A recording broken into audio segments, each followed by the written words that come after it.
If you're trying to choose between Claude Code and GitHub Copilot Agent, here's a quick breakdown to help you decide. Let's start with Claude Code. It's a terminal-based AI coding assistant built by Anthropic, now using their most advanced model, Claude Opus 4. It's great for refactoring big projects, reviewing code, or explaining complex logic.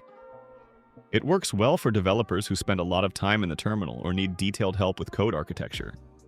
Pricing starts at $17 per month for the Pro plan, with Claude Sonnet 4. But if you want full power with Opus 4, you'll need the Max 5 X plan at $100 per month or Max 20X at $200 per month, depending on your usage.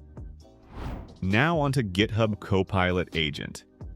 This one's designed for day-to-day coding tasks right inside your IDE. It can fix bugs, write functions, and help with pull requests. You interact with it through a chat-style interface, and it runs in isolated workspaces, perfect for quick tasks. The base version is free with up to 50 requests per month.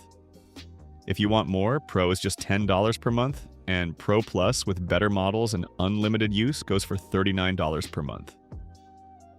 So, which one should you pick? If you need deep reasoning and you're working with large, complex projects, Claude Code with Opus 4 is worth it. If you're doing fast-paced coding inside GitHub or VS Code, Copilot Agent is a super convenient and affordable tool. Choose the one that fits your workflow, or try both to see what sticks.